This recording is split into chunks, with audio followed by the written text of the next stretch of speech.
Salam olahraga. Assalamualaikum warahmatullahi wabarakatuh. Bertemu lagi dengan saya Andi Dwi Wibowo. Pada pertemuan kali ini saya akan membahas lagi tentang seputar pembelajaran daring, yaitu pembelajaran PJOK, Pendidikan Jasmani, Olahraga dan Kesehatan. Pada pertemuan kali ini saya akan membahas lagi tentang materi pembelajaran perkembangan tumbuh remaja. Oke, kita langsung masuk ke pembahasannya. Yang pertama adalah kita harus memahami kompetensi spesifiknya atau tujuan dari pembelajarannya. Yang pertama adalah 3.9. Di sini dipaparkan untuk memahami perkembangan tumbuh remaja yang meliputi perubahan fisik sekunder dan mental. Yang kedua adalah 4.9, dimaksudkan di sini untuk memaparkan perkembangan tubuh remaja yang meliputi perubahan fisik sekunder dan mental.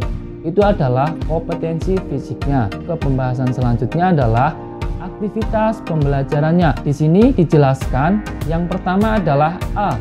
Perkembangan jasmani. Sejak lahir, jasmani seseorang terus berkembang, baik dalam bentuk badan, ukuran-ukuran badannya, maupun dalam daya kerjanya, yaitu energi yang dipakainya. Bentuk ukuran badannya itu adalah dari kecil sampai besar. Perkembangan ini berjalan terus sampai seorang menjadi dewasa, ialah pada umur 25 tahun. Nah, sampai dewasa dia berumur 25 tahun. Akan tetapi, untuk perkembangan jiwa atau kecerdasan seseorang tidak berhenti dalam umur 25 tahun. Itu adalah perkembangan jasmani. Selanjutnya, pertumbuhan jasmani dan kecerdasan seseorang dipengaruhi oleh beberapa faktor, yang diantaranya adalah, kita langsung masuk. Yang pertama adalah faktor keturunan. Artinya, bila orang tuanya besar, kemungkinan sekali anaknya juga besar. Kalau orang tuanya tinggi, kemungkinan juga anaknya bisa tinggi. Kalau orang tuanya pandai, anaknya juga bisa pandai. Walaupun menurut hukum keturunan, hukum genetika tidak selalu dapat demikian halnya. Nah, jadi di sini bisa dijelaskan yaitu sebagian besar bisa mengikuti orang tuanya, tapi sebagian besarnya lagi itu tidak mengikuti. Ketika mungkin ada orang tuanya tinggi, kamu tidak tinggi, itu bisa jadi seperti itu. Mungkin sebagian besar itu akan mengikuti orang tuanya. Itu adalah faktor keturunan. Selanjutnya adalah faktor dari bawaan. Artinya, perkembangan seseorang sudah ditentukan pula oleh keadaan dalam kandungannya. Misalnya, ada anak yang terlahir dengan kelainan, yaitu pada bagian tubuhnya. Contohnya seperti bibir sumbing, perkembangan jaringan otak tidak sempurna, dan macam-macam cacat jasmani lainnya. Itu adalah faktor bawaan. Untuk fisiknya ada yang cacat, itu adalah faktor bawaan. Oke, selanjutnya kita masuk ke tahap 3, yaitu adalah faktor luar. Faktor luar ini penting sekali diperhatikan, sebab faktor keturunan dan faktor pembawaan manusia itu tidak bisa berbuat banyak. Maka pada hakikatnya manusia dapat mengendalikan faktor luar yang sangat berpengaruh bagi perkembangan jasmani. Nah, faktor luar apa saja yang harus kita perhatikan? Di sini dijelaskan yang pertama, faktor luar yang perlu diperhatikan yaitu adalah A. Keadaan gizinya. Kualitas gizi manusia sejak di dalam kandungan dan pada masa-masa pertumbuhan selanjutnya mempunyai pengaruh sangat besar terhadap perkembangan jasmani dan kecerdasannya. Bisa dipahami dari kalimat tersebut, yaitu jika kalian masih di dalam kandungan itu asupan dari ibunya seperti apa, terus ketika kamu sudah lahir, asupan dari gizi orang tuanya seperti apa, itu berpengaruh dari perkembangan kalian. Mungkin kalau yang dikasih gizi yang baik dan mungkin dikasih makan yang bagus, itu mungkin perkembangannya akan lebih baik daripada yang mungkin kekurangan gizinya. Biasanya kan ada yang seperti itu. Oke, selanjutnya kita masuk ke pembahasan gangguan kesehatan yang B. Di sini dijelaskan anak-anak yang sering sakit sudah tentu akan terganggu pula pertumbuhan badannya, lebih penyakit yang menahun. Nah, jadi dijelaskan di sini adalah sudah terkena penyakit, itu akan lebih sulit perkembangan tubuhnya daripada orang yang sehat dari awal. Ya tadi, mungkin dari makanan gizinya atau lingkungannya. Karena kesehatan kalian itu akan lebih penting untuk pertumbuhannya. Lebih-lebih penyakit menahun, misalkan dari bawaan lahir sudah ada mungkin bawaan penyakitnya, itu biasanya yang menghambat pertumbuhan oleh kalian, itu juga harus diperhatikan. Nah, itu adalah gangguan kesehatan. Selanjutnya adalah yang C, rangsangan. Latihan-latihan jasmani atau berolahraga jasmani akan dirangsang untuk tumbuh menjadi lebih kuat dan sehat. Orang-orang yang kurang gerak jasmaninya akan menjadi lemah dan tidak tahan menghadapi serangan berbagai penyakit. Nah, ini juga harus diperhatikan. Selain kamu makan makanan yang baik, juga harus berolahraga pastinya. Setidaknya kamu berolahraga minimal seminggu mungkin 3 kali atau 2 kali, bahkan seminggu bisa 1 kali ya boleh. Nah, di sini untuk menjadi lebih kuat, karena kamu berolahraga, tubuh kalian terus bergerak akan menjadi lebih kuat dan sehat pastinya. Itu adalah rangsangan yang harus diperhatikan. Nah, selanjutnya ini adalah contoh gambar hubungan antara umur, berat badan, dan tinggi badan untuk anak Indonesia. Ini contohnya umur tahun, lahir 1 tahun, 2 tahun, sampai 16 tahun. Berat badan laki-laki dan perempuan pastinya berbeda dan tingginya juga berbeda. Biasanya pada umumnya anak laki-laki akan lebih tinggi daripada anak perempuan nantinya. Di situ sudah ada keterangannya, gambarnya, berat badan dan tinggi badan untuk perempuan dan laki-laki. Silahkan disimak sendiri. Oke, lanjut saja, kita masuk yang B. Pertumbuhan, perkembangan, kebutuhan, serta faktor-faktor yang mempengaruhi anak usia sekolah.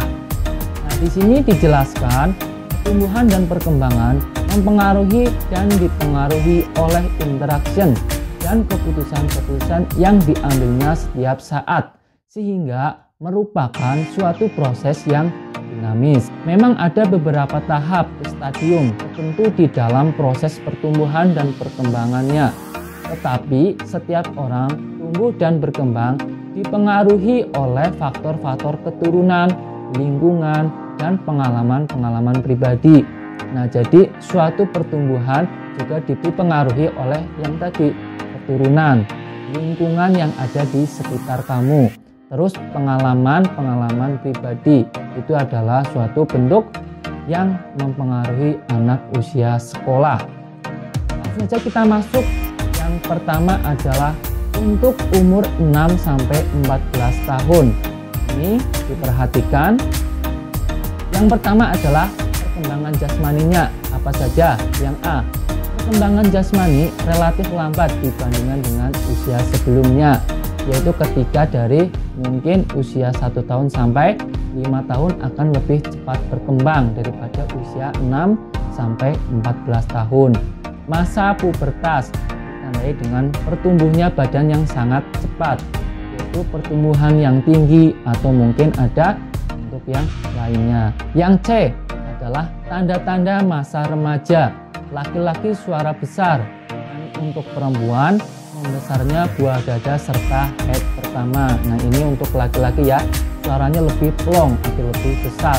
Untuk perempuan itu biasanya head pertama kali. Yang D, dipengaruhi oleh lingkungan, mental, dan sosial. Nah, di sini lingkungan sangat mempengaruhi. Ketika tetangga kamu itu adalah lingkungan, bagaimana cara berinteraksi dengan kalian dan bersosial lah terus dengan masyarakat, itu akan lebih baik. Itu adalah perkembangan jasmani dari umur 6-14 tahun.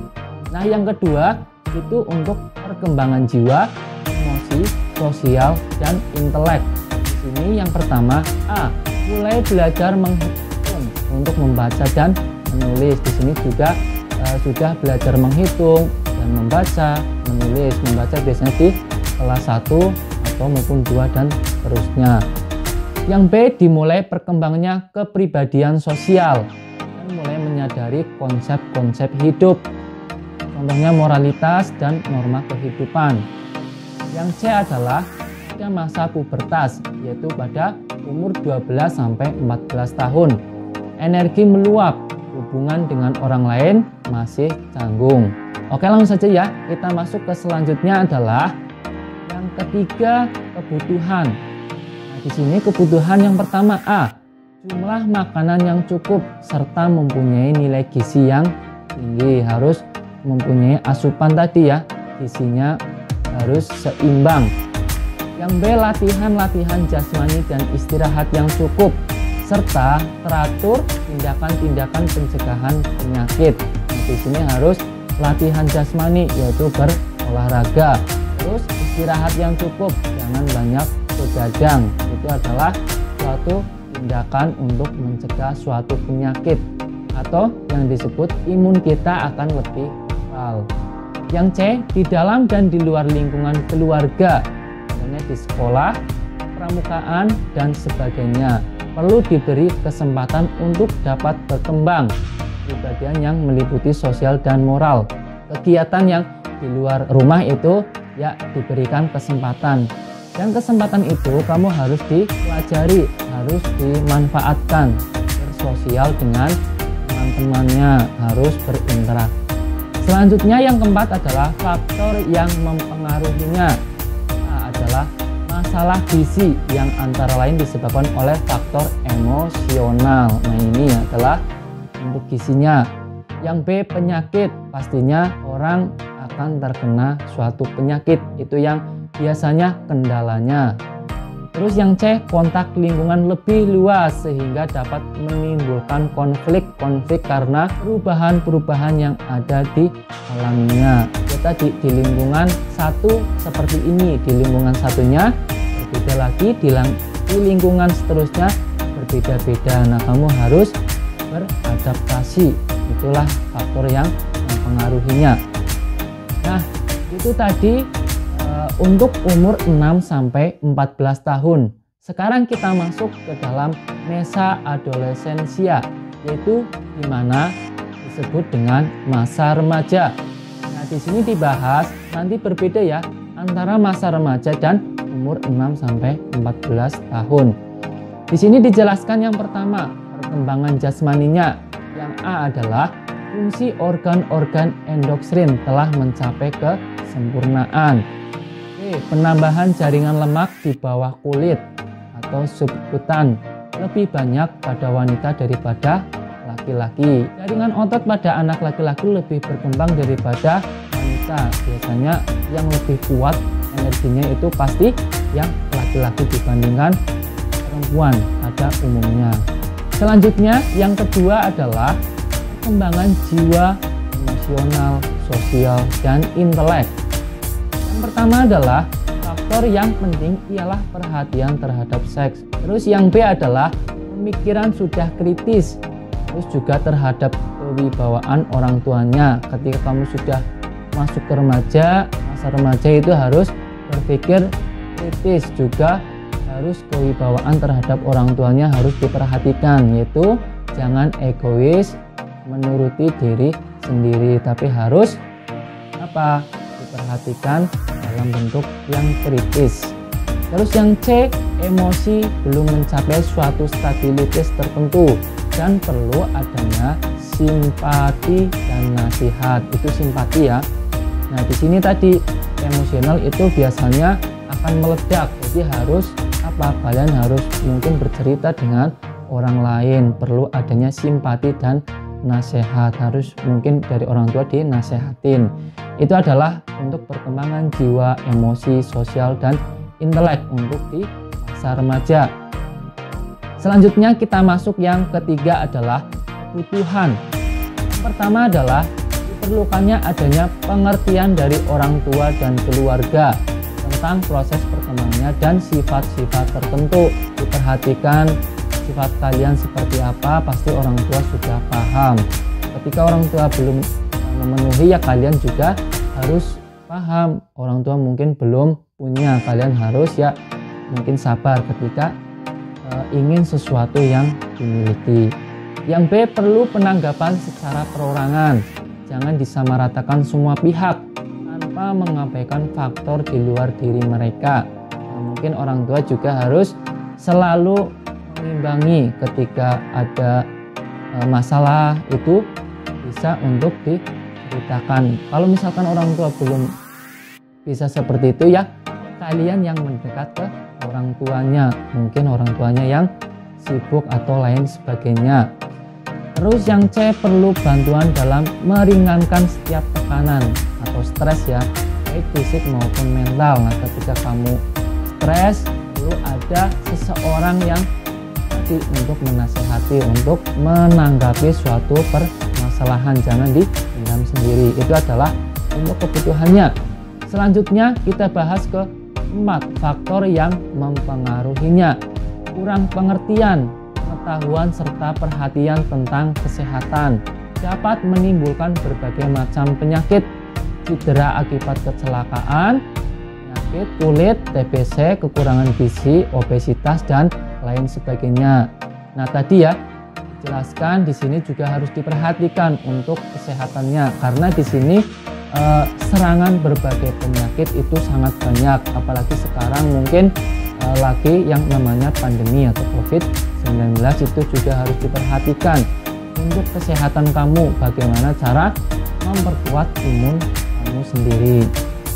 Selanjutnya yang B adalah kehidupan spiritual yang baru berkembang, dapat berubah-ubah menurut situasi atau kondisi dan waktu, serta dapat menimbulkan penyelewengan atau tindakan ekstrim. Nah, ini juga tadi ini disangkut pautkan dengan yang emosional. Kamu terlalu emosi, nanti melakukan suatu yang tidak diinginkan, yang melakukan suatu negatif. Nah, tadi itu adalah penjelasan dari umur remaja, yaitu berbeda ya.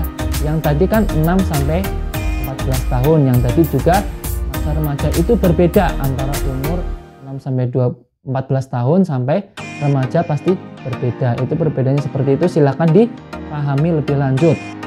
Nah, di sini adalah untuk pertumbuhan manusia dari balita hingga menua.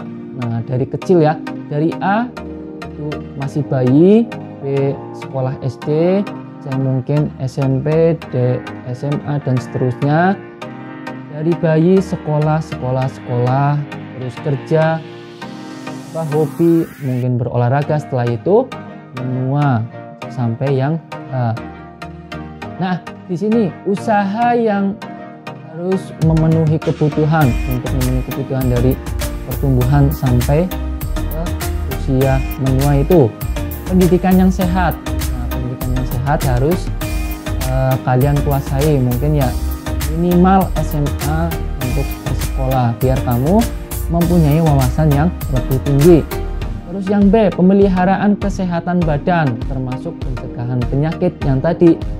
Pemeliharaan badan itu bisa jadi kalian mandi yang bersih, atau juga bisa berolahraga yang teratur. Itu mencegah suatu penyakit. Terus yang C, bimbingan dalam belajar, aktivitas ekstrakurikuler.